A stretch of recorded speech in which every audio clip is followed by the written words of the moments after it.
There's a land that is fairer than day, and by faith we can see it afar.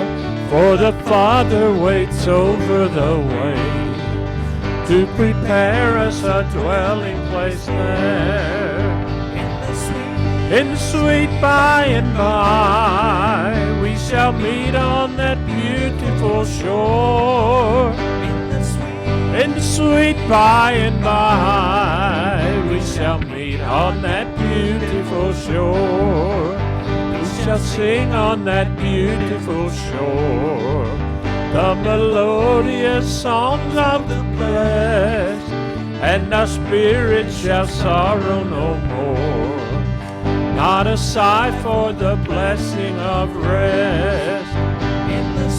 In the sweet by and by, we shall meet on that beautiful shore. In the sweet by and by, we shall meet on that beautiful shore.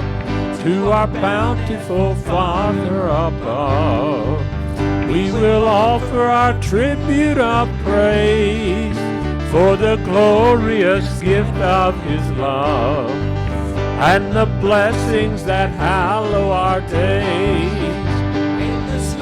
In the sweet by and by, we shall meet on that beautiful shore. In the sweet by and by, we shall meet on that beautiful shore. Well, good morning, how's everybody? Still not in the handshaking mood, huh? Good to see everybody here. It's going to get better. Ask me after church and I'll tell you what day. Again, it's good to see everybody here. Let's sing another chorus or so there, Earl. In the sweet by and by, we shall meet on that beautiful shore. In the sweet by and by, we shall meet on that beautiful shore. In the sweet by and by, we shall meet on that beautiful shore. In the sweet by and by, we shall meet on that beautiful shore. Amen. You can be seated. Again, how's everybody? Everybody doing good? That good, huh? Had a good week? Have you? We got the bookmarks for next month are sitting out there. So the bookmarks we have will get us through this week, and then we come next week. All right. Anything else announcement-wise? What about our prayer concerns today? What do we have?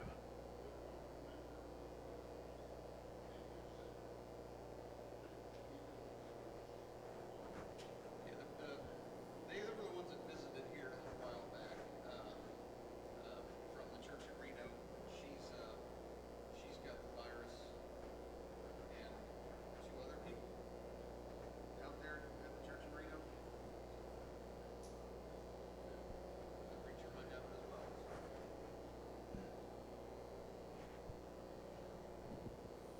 All right. Who else? Anybody?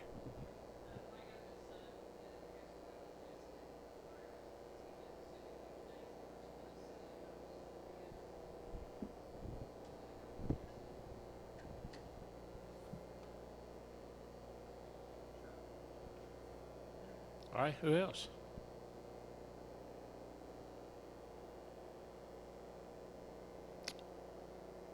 Again, it's good to see everybody. Let's sing a little bit more. Makes you feel good to sing.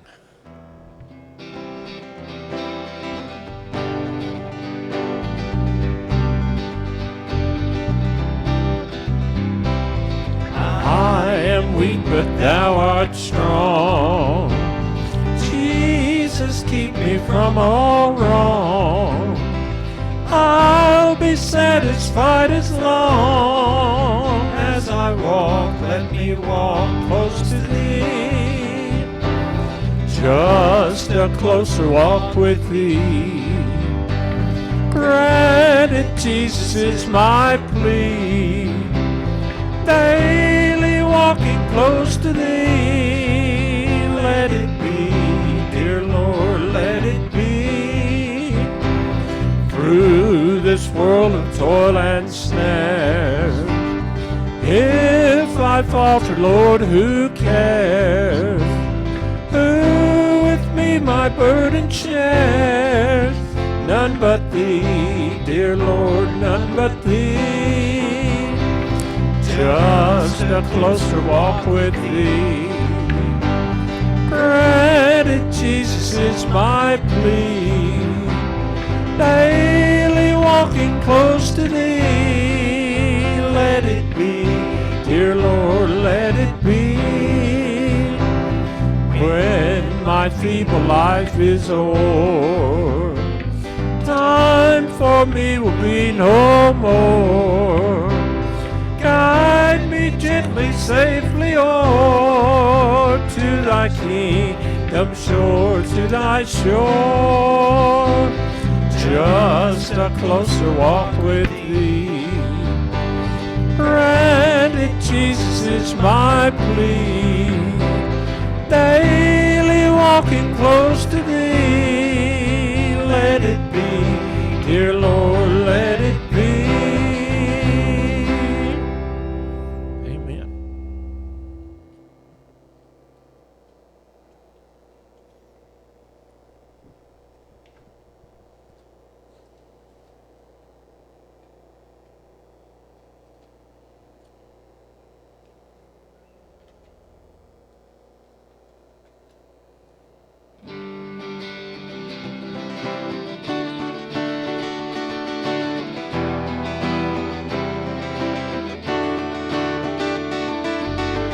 We stand and lift up our hands, for the joy of the Lord is our strength.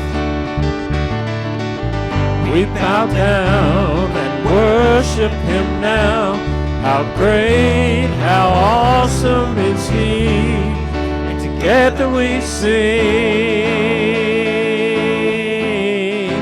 Everyone sing. Holy is the Lord, God Almighty. The earth is filled with His glory. Holy is the Lord, God Almighty. The earth is filled with His glory. The earth is filled with His glory. We stand and lift up our hands, for the joy of the Lord is our strength. We bow down and worship Him now. How great, how awesome is He, and together we sing. Everyone sing. Holy is the Lord, God Almighty. The earth is filled with His glory. Holy is the Lord, God Almighty. The earth is filled with His glory. The earth is filled with His glory. It's rising up all around. It's the anthem of the Lord's renown. It's rising up all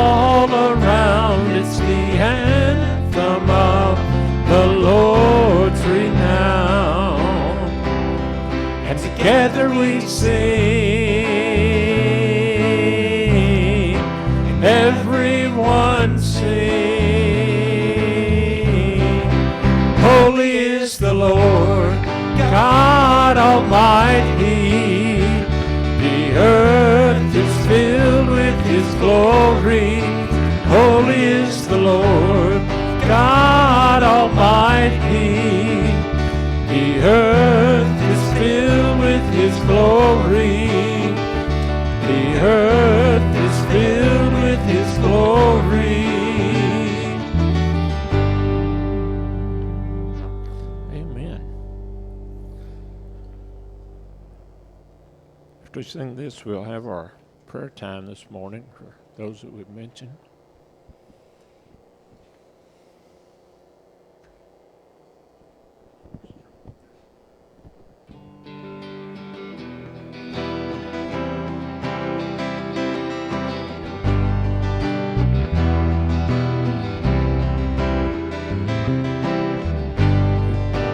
Lord of all creation,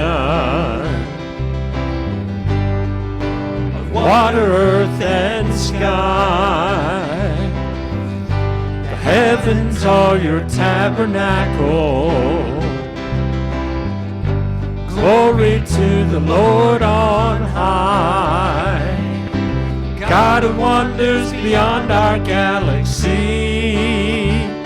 You are holy. Holy, the universe declares your majesty. You are holy, holy, Lord of heaven and earth. Lord of heaven and earth. Early in the morning, I will celebrate the light. And when I stumble in the darkness, I will call your name by night. God of wonders beyond our galaxy, you are holy. Holy, the universe declares your majesty. You are holy, holy, Lord of heaven and earth. Lord of heaven and earth. God of wonders beyond our galaxy. You are holy, holy, precious Lord, reveal your heart to me. You are holy, holy, the universe declares your majesty. You are holy, holy, Lord of heaven and earth. Amen. Let's pray. Father God, we're grateful and we're thankful today for this opportunity that we have to be together and in this place. Father, there's no better place and there's no greater place and purpose to be there than what we're doing today, and we're grateful for that and thankful for the things that you provide for us and put together for us here in Christ and in your church. We pray, Father, for the names mentioned this morning, for prayer requests. We pray, Father, for just the situation with the virus and those who are being affected by it. And we pray for health, but Father, we also pray for spiritual health for your people, for the people around us that need to know about you and the gospel. We pray for strength and courage in the church to go forth and make a difference in the world around us. And Father, we would see open doors and opportunities, and that, Father, we would carry the gospel through those doors. And Father, we pray that your word and the truth of the gospel message, that it would spread rapidly and grow mightily among us here and go forth from us in our lives this week as we present ourselves as a light to the world around us there. And we're just so grateful and thankful for all that you do for us, and we're thankful for what we have in Christ and the potential that we have as a Christian. And we pray a blessing here this morning on our time as we continue to put our focus here on you today. We pray this in the name of Christ Jesus, our Lord and Savior. Amen. Amen. You can be seated. Each Lord's Day we take time to remember through our emblems that we have. Just want to remind you to consider the price that was paid so that we can be here and be part of this wonderful family of Christians. So we're going to sing the Old Rugged Cross to prepare for that. And if you don't have your communion packets, anybody don't have one, they're back there on the back. We can, so if I can get you one if you don't have it.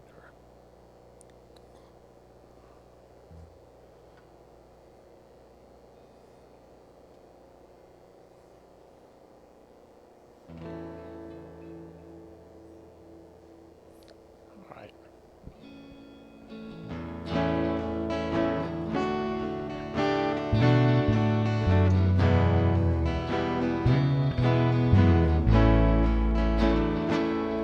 On a hill far away stood an old rugged cross, the emblem of suffering and shame.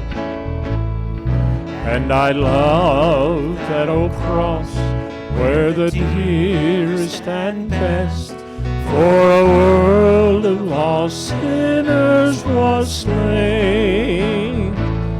So I'll cherish the old rugged cross till my trophies at last I lay down.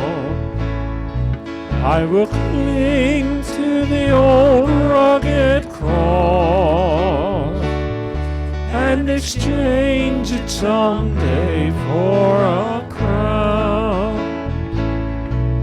To the old rugged cross I will ever be true, its shame and reproach gladly bear.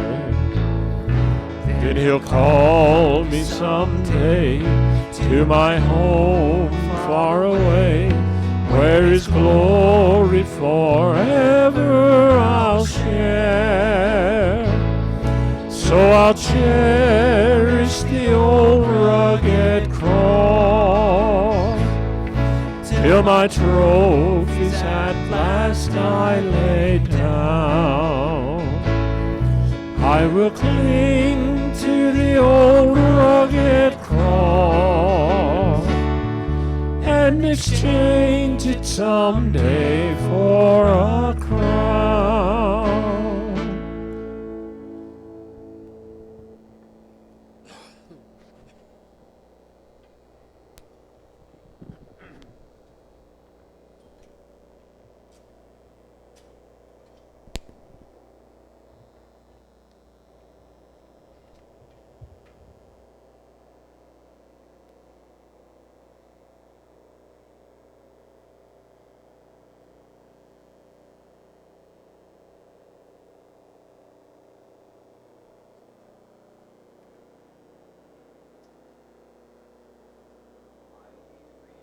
Matthew 27, the first 5 verses, if you'd like to follow along.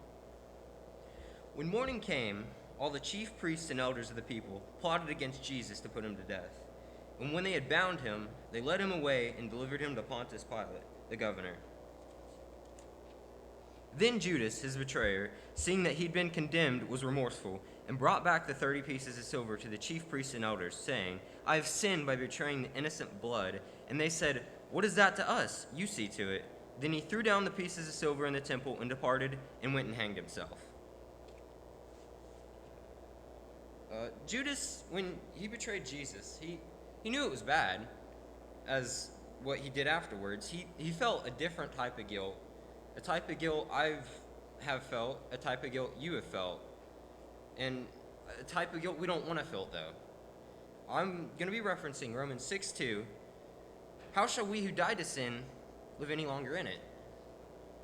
We felt the guilt through sin. We feel bad. We feel like Christ died and we're sinning.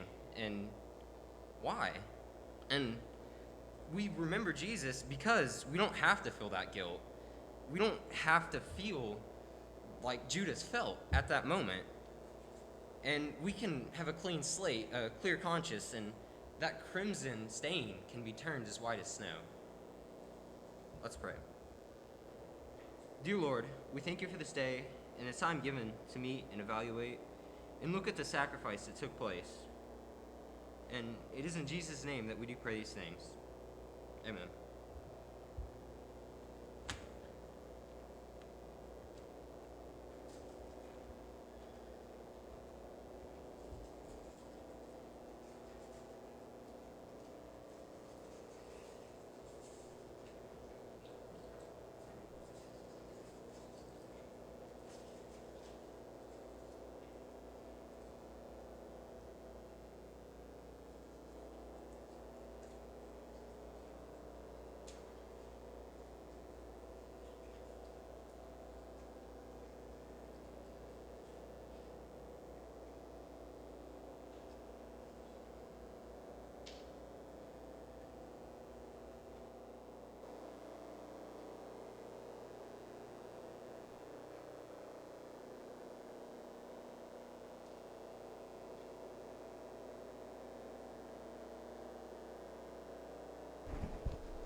Good morning.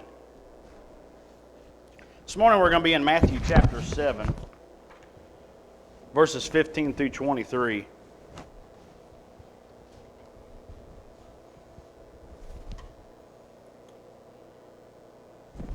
Matthew chapter 7, verses 15 through 23. The Bible says in verse 15, it says, "Beware of the false prophets who come to you in sheep's clothing, but inwardly are ravenous wolves. You will know them by the fruit. Grapes are not gathered from thorn bushes, nor figs from thistles, are they? So every good tree bears good fruit, but the bad tree bears bad fruit. A good tree cannot produce bad fruit, nor can a bad tree produce good fruit. Every tree that does not bear good fruit is cut down and thrown into the fire. So then you will know them by their fruits. Not everyone who says to me, 'Lord, Lord,' will enter the kingdom of heaven, but he who does the will of my Father who is in heaven will enter. Many will say to me on that day, 'Lord, Lord, did we not prophesy in your name, and in your name cast out demons, and in your name perform many miracles?'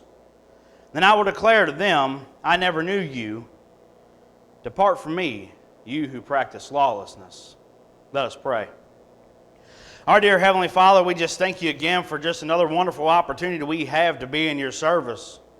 We thank you for this place that we have to be able to come together and to encourage one another as Christians and spur each other on to continue to run the race with endurance. And Father, I pray that this morning as we evaluate your word and just to see and recognize our position in your word and the changes that we need to make, and we need to make them to better serve you in your kingdom. All this we ask in your Son's precious and holy name. Amen. In verse 15, as Jesus is talking to his disciples, he throws out a word. He says, "Beware." This would throw a pretty big roadblock in the way of most people. Oftentimes when you're driving down Sparta Road, when it rains for a few days, you get a sign that says, "Beware of high water." And you recognize and you say, "I'm not going to go this direction because there's high water." And Jesus is throwing a warning sign to these people as he's speaking. He's saying, "Beware. Be on your guard against, watch out for something." Jesus is pulling out to these people and telling them that they need to beware of the false prophets who come to you in sheep's clothing, but inwardly are ravenous wolves. And looking at it in this picture of the good fruit and the bad fruit, You know, this paints a very unique picture to me. This paints a picture in my mind that says, when you're standing at the good tree and the bad tree, it's going to be hard to see the difference between the both of them.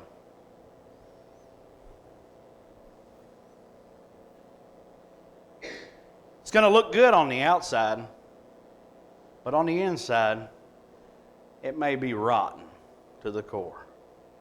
You know, I think of a story when I was a kid watching the Snow White movie. And as Snow White meets up with the Wicked Witch brings her what looks like a good apple, but the inside's poisonous. And Jesus is telling us we got to watch out for these types of things. We got to be on our guard. We got to beware. And we notice in this passage that there is a great distinction between what is good and what is bad. But something we have to realize is the good tree and the bad tree was both planted in the same orchard.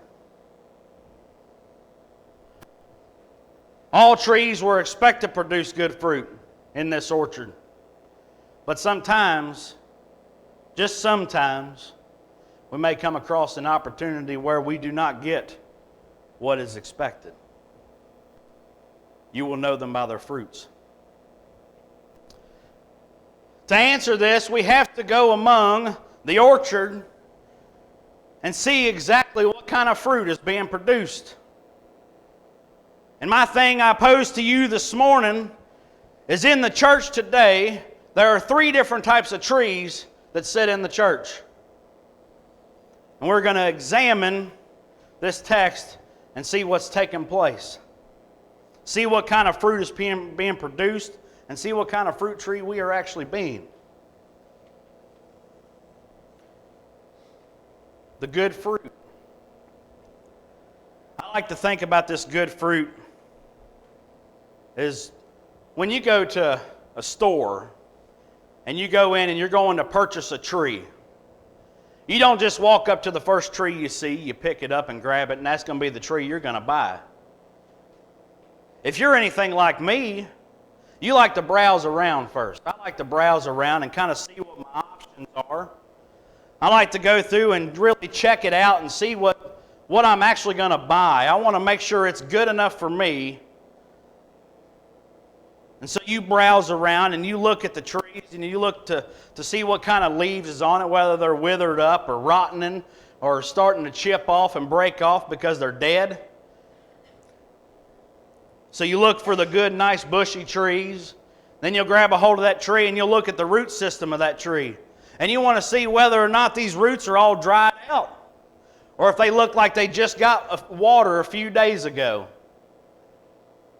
And then you'll walk up to that salesman and you're going to ask the salesman on his opinion of what he prefers as the best tree that he can sell. And what produces the most quality fruit and what produces the most quantity fruit. Because this good fruit, it comes from a good tree. This tree is producing exactly what it was expected to produce. Good fruit. But it doesn't just produce that fruit one time. It continually produces good fruit. Us as Christians, when we obeyed the gospel, our intended purpose is to produce good fruit. Not just once, but to continue. Because when we obeyed the gospel, that wasn't the ending point. That was the beginning. And we have to look forward to how far we are going to make it and how long we are going to go until we get to the end. And we have to produce what is good. You will know them by their fruit. The bad fruit, it's kind of in the same way. They went to the store, they bought the tree, but they just decided that they were going to go with the first instinct and pick up what they didn't want the first time when they picked the good tree. They'll take that tree home, they'll plant it, and that tree was chosen with the expectation to be the same as the other and produce good fruit. But the reality of it is that tree did not produce good fruit, it produced bad fruit.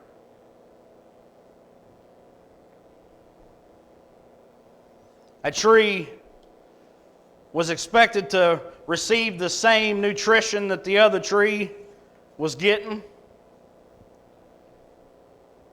And this tree was planted in the same orchard where the good tree was. The orchard keeper took care of this tree just like he took care of the good tree. And the outcome, he produced bad fruit instead of good fruit. Now you look at this in a spiritual aspect, and you turn this tree into a person. This person received all the right information he needed. He was given all the spiritual food and the spiritual water that was needed to help him grow and to help him produce good fruit. But this person decided that it wasn't important for him to produce good fruit. And he started producing whatever he wanted to produce. The bad fruit, in order to start producing good fruit, he needs to repent. And he needs to start producing good fruit.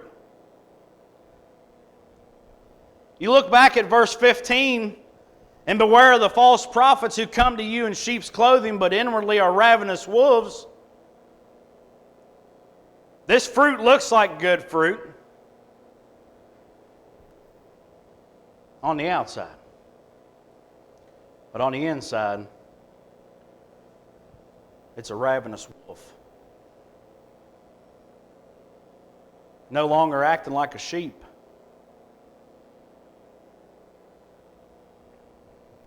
If you look at verses 21 through 23, it says, "Not everyone who says to me, 'Lord, Lord,' will enter the kingdom of heaven, but he who does the will of my Father who is in heaven will enter. Many will say to me on that day, 'Lord, Lord, did we not prophesy in your name, and in your name cast out demons, and in your name perform many miracles?' And then he will declare to them, 'I never knew you. Depart from me, you who practice lawlessness.'" It's not all about just producing the fruit. It's all about what kind of fruit are we producing. It's all about producing the right fruit.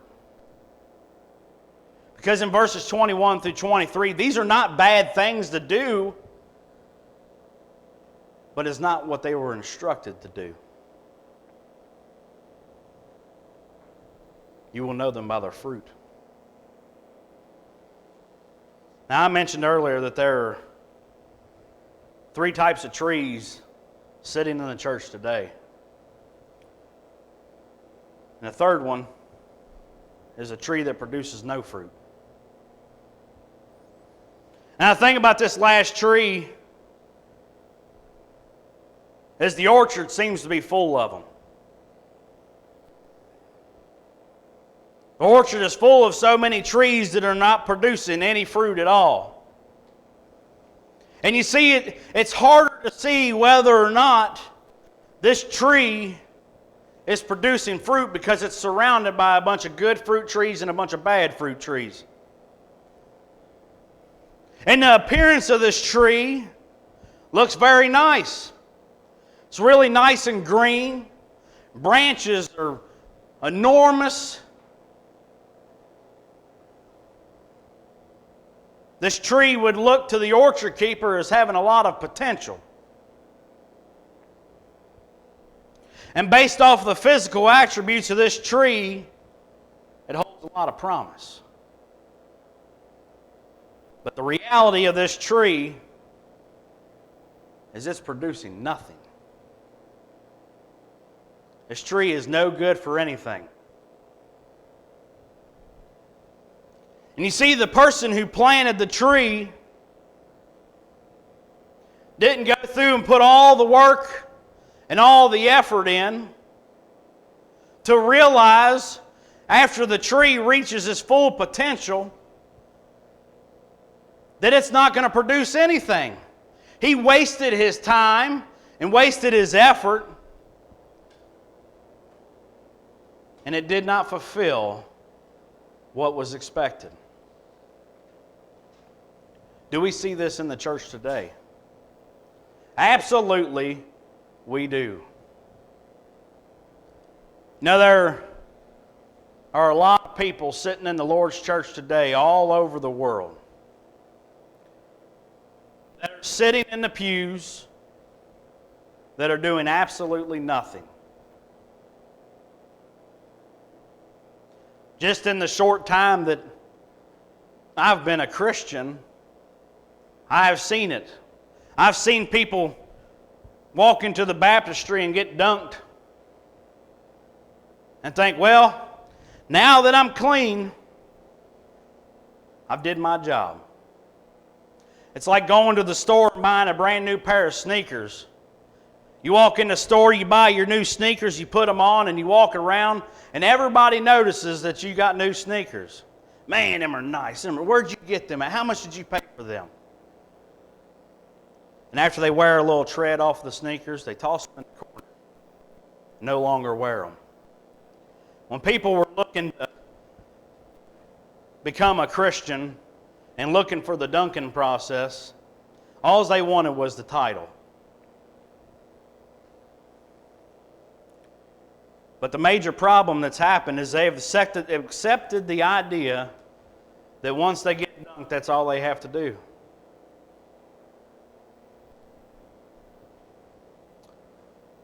And when they go out into the world and hoorah and telling everybody who they are and what they've done, they lay the false ideas to the world of this is what a Christian's supposed to be.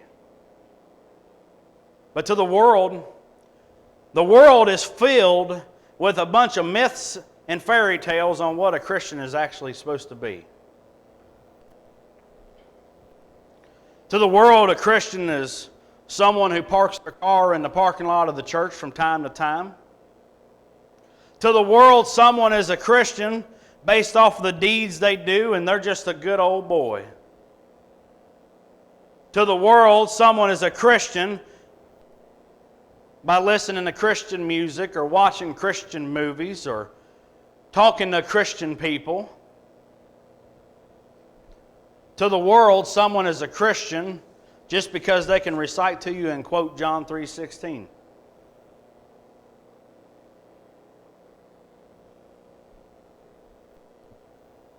In order for this no fruit tree, his charge is to start producing fruit. His charge is to start doing something. Doing more than he's doing now. And this fruit tree, to me, he has an identity problem. He doesn't know what side he wants to be on. He doesn't know whether or not he wants to be a good tree. He doesn't know whether or not he wants to be a bad tree. He's stuck in the middle. In Revelation chapter 3, verse 15, it says, I know your deeds, that you're neither hot nor cold. I wish that you were hot or cold, but because you're lukewarm and neither hot nor cold, I will spit you out of my mouth. This no fruit tree with the identity crisis, he don't know whether he's hot or cold. And he's going to get spit out. He's useless. He's useless and unfruitful. In verse 19, it says, every tree that does not bear good fruit is cut down and thrown into the fire. Whether bad fruit or no fruit, is to be cut down and thrown into the fire. If you are producing anything other than good fruit, you're thrown into the fire. You know, this is a pretty big pill to swallow. To realize the fact that our expectations are set at a pretty high level. Our expectations are only to produce good fruit.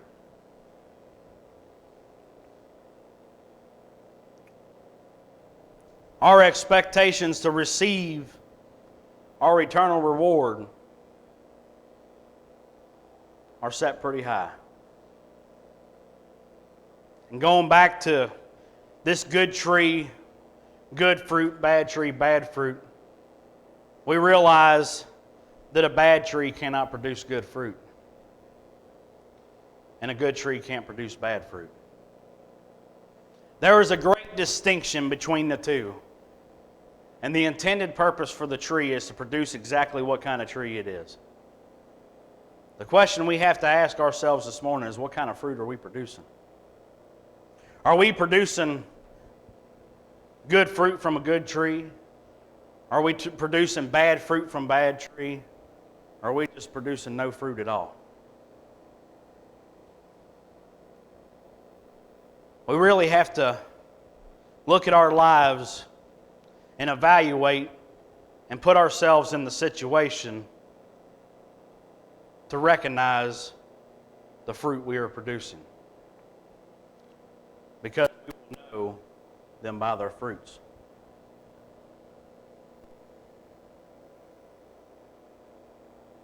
This morning, we're going to have a hymn of invitation.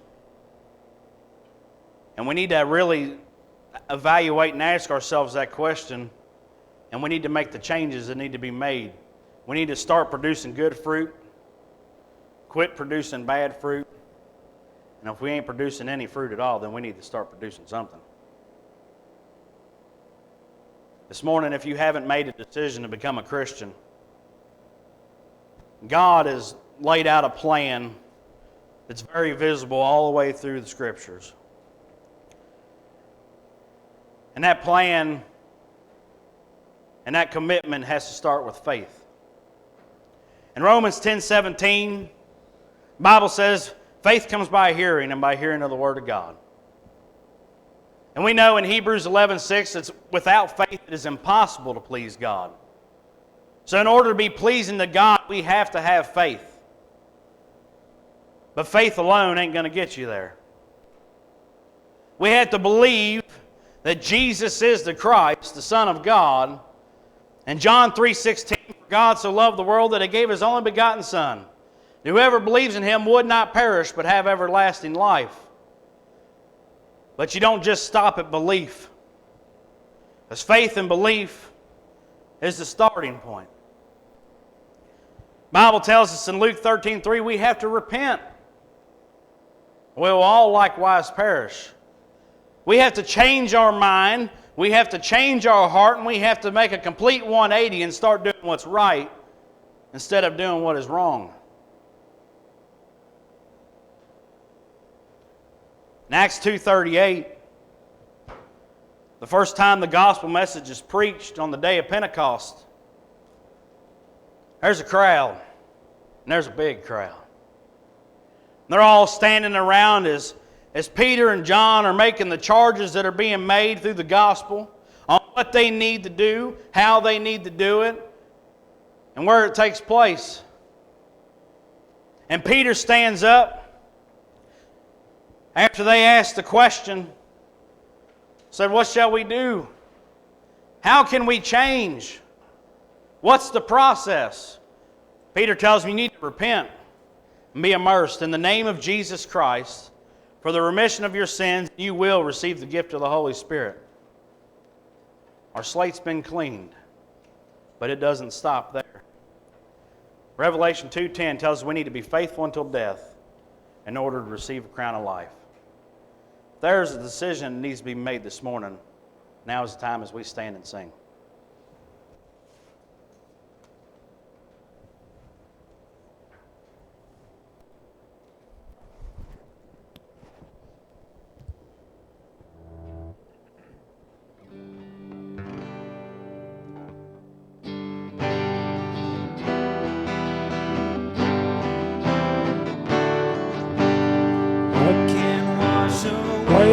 sin, nothing but the blood of Jesus.